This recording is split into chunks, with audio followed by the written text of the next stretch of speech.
আমরা দিয়ে খানি রান্না করছি, এটা পছন্দ করে আমার অনেক ভালো লাগে। এরপর আবার চাল কুমড়া দিয়ে খানি রান্না করছি।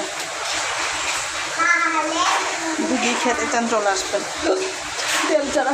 তেল খেতে খেতে আর অন্য তরকারি খেতে মন চায় না, জন্য খানি রান্নাটা করেছি। এটা আমাদের ট্রেডিশনাল খাবার, মাছ শুটকি দিয়ে রান্না করেছি। বন্ধুরা কেমন আছেন?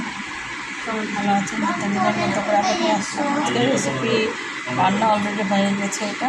এটা রান্না করেছি হচ্ছে চাল কুমড়া বড়ি দিয়ে আলু মাছ, আর হচ্ছে মাছ ভাজি করবো, লাউ দিয়ে মাছ রান্না করবো। এখনো করা হয়নি, আর একটু করে করবো। বন্ধুরা আপনারা ধৈর্য সহকারে আমার রান্নাটি দেখতে থাকেন। হ্যালো বন্ধুরা, এই যে মশলা কষায় নিচ্ছি একবারে। আদা রসুন তারপরে জিরা সব দিয়ে করেছি। মাছটা ভাজা হয়ে গেছে আমার অলরেডি। এটা কষানোর পরে লাউটা দিয়ে দেবো। আজকে দেরি হয়ে গেছে বন্ধুরা রান্না করতে। গ্যাসের জন্য অপেক্ষা করতে মাত্র গ্যাস আসতো, এই জন্য হচ্ছে রান্নাটা দেরি হচ্ছে।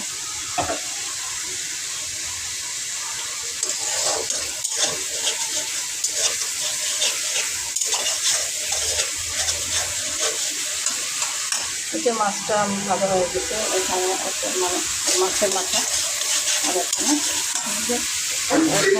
লাউটা দিয়ে দিল।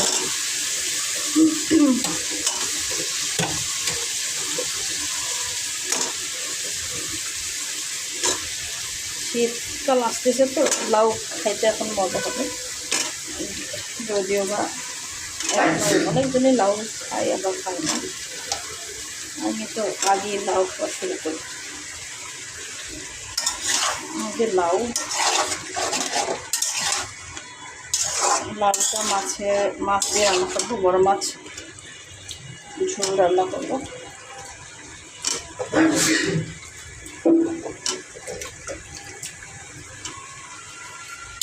এটা ভালো করে কষিয়ে নেবো। কষিয়ে তারপরে পানি দেবো। এখন আপাতত কষাতে থাকি।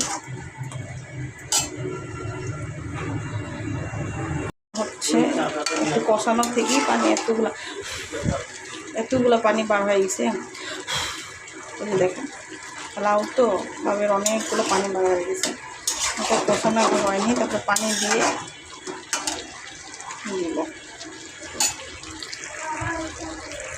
সময় এখন পানি বেশি ছিল তো, এখন পানি দিয়ে দেবো। আমি বেশি দেব না,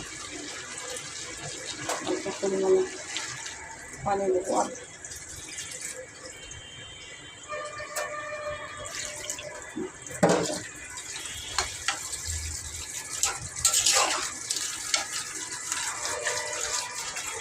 দেখতেও ভালো লাগছে।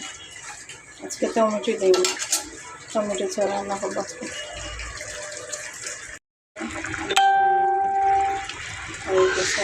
আর 5 মিনিট রেখে উঠাই, তারপরে পানি আছে এখানে, তো পানি একটু কমুক, তারপরে উঠাই দিব। যদি আমার ভিডিওটি ভালো লেগে থাকে অবশ্যই লাইক এবং সাবস্ক্রাইব করবেন।